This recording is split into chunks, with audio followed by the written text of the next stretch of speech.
আসসালামু আলাইকুম গাইস, আজকে চলে আইছি ঈদ উপলক্ষে ফ্যামিলির সবার নিয়ে। এটা আমার চাচতো ভাই, এটা আমার মেজো ভাই এবং আরো ফ্যামিলির সবাই আছে। ওই যে আমার বড় ভাই। তো সবাইকে নিয়ে ঘুরতে যাবো হইলো বঙ্গবন্ধু এভিনিউ, সেটা হলো পদ্মা নদীর পাড়ে। সো গাইস, আজকে আমরা চলে আইছি নদীটা পার হয়ে ওই পার যায়, তারপর গাড়িতে উঠতে হবে। এই যে নদী, এই নদীটা পার হয়ে ওপার যাবো। অবশেষে ওপার চলে আইছি। পিছে আমার গার্লফ্রেন্ড আর আমার ভাগ্নি। সো আরো আছে পিছে, ওই যে লোকগুলা দেখতেছেন ওইগুলা সব হইছি আমরা ফ্যামিলি, জয়েন্ট ফ্যামিলি। তো এইখান থেকে আমরা চলে আসতেছি। তো সবার একটু দেখাই নেই, আমার গার্লফ্রেন্ড আর ভাগ্নি, তারপরে ভাই বেডি, আমার ভাবি, ভাই বেডি, ভাই, ভাইয়ের ছেলে, ভাগ্নি, বড় ভাই, বড় ভাইয়ের মেয়ে, চাচতো ভাই, বোন, তারপরে হচ্ছে ভাবি। আর ওই যে পিছে হাত দিয়ে হাত নাড়তাছে, ও আমাদের একজন ভিডিও দেখে। তো ওরে বললো দেখাইতে, এই কারণে একটু দেখাইলাম।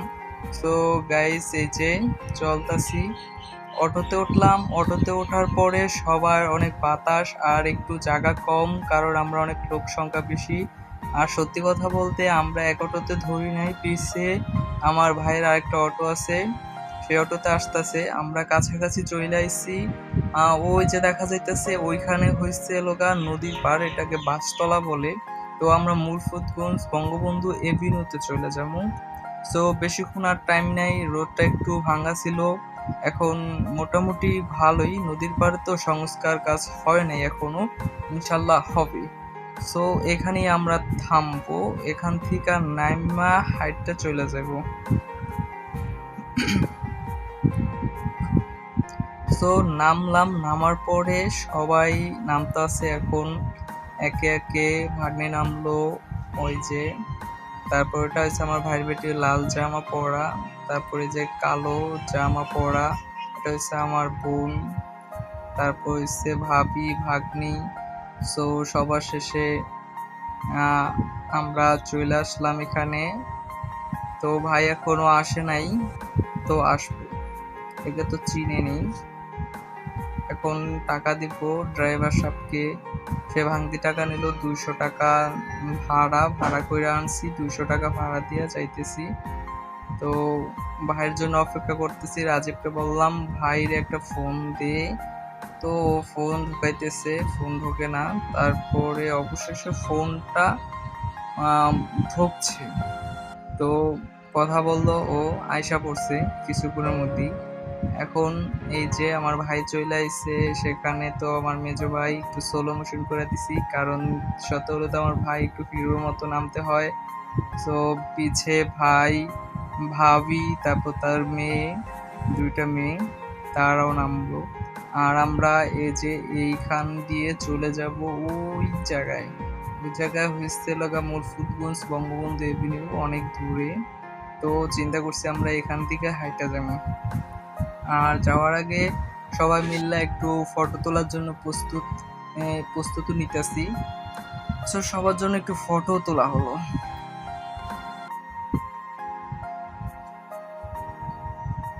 এখন এই জায়গাটা বড় ভাই, যেহেতু বড় ভাইরে আগে পাঠাইতেছি, সে আগে যাইতেছে, আমরা চলে যাইতেছি। হাঁটতে হাঁটতে দেখা হইলো কাজী কালুর বাড়ি।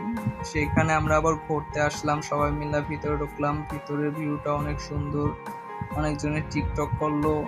তারপরে ওই যে দেখা যাইতেছে এটা একটা মসজিদের মতো। সেইখানে ভালোই, দৃশ্যটা খুব সুন্দর একটা বাড়ি। এখানে মূল উদ্দেশ্য হয়েছে, মানুষজন আসার উদ্দেশ্য হয়েছে, এখানে একটা বড় একটা মানে পাতিল আছে, তামারি যেটাকে বলে।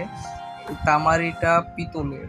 তো এটার ভিতরে সবাই টাকা রাখে। আমি দেখানোর চেষ্টা করছি, কারণ স্যান্ডেল নিয়ে উপরে উঠতে দেয় না। তো আমি আমার ভাগ্নের কাছে ক্যামেরাটা দিছি, ওকে ভিডিওটা করে দেওয়ার জন্য।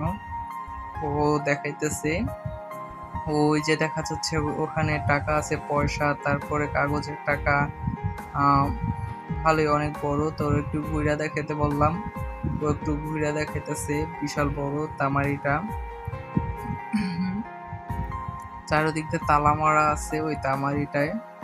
তো রাজীবের মনে হয় একটু কানের সমস্যা হয়েছে, এটা ফান করছি, এই কারণে ভিডিও তো নিয়ে আসলাম। আর সবাই বসে বসে রয়েছে, কেউ টিকটক করে, কেউ ছবি তুলতেছে, কেউ সেলফি তুলতেছে। সো ওয়েদার গুলা খুব সুন্দর, আর হয়েছে ভিউ গুলাও খুব ভালো দেখাইতেছে। এই কারণে একটু ঘুরায় দেখাই আপনাদের। গাজী কালুর বাড়ি, মুর্শিদগঞ্জ নদীর পার। চাইলে সবাই এসে দেখতে পারেন। ওই যে ভাবিরা ছবি তুলতেছে, তাদের মেয়েদের খুব সুন্দর। তো আমরা এখন খুব আনন্দ ফুর্তি সহকারেই ঘুরতেছি। আমরা আবার চলে যাবো এখন। এই যে আমরা চলে যেতেছি, আবার ভাইয়ের সামনে দিলাম, আপনি হাঁটেন। তিনি কিন্তু তার মেয়েকে নিয়ে হাঁটতেছে।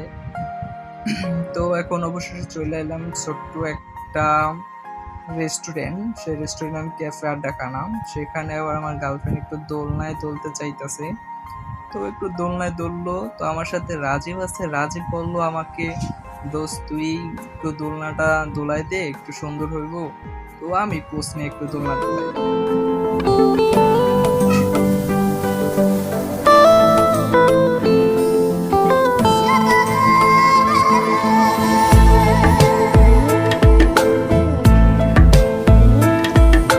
জনম জনমের ভালোবাসা তোমার আর আমার, জনম জনমের ভালোবাসা তোমার আর আমার। তোমার রূপ কথাতে আমি হব রাজকুমার, তোমার রূপ কথাতে আমি হব যাই রাজকুমার। হোক, অনেক ভাব নিলাম আমরা। এখন আবারও চলে আইছি সবার মাঝে। সবাই যে যার মতো ছবি তোলায় ব্যস্ত।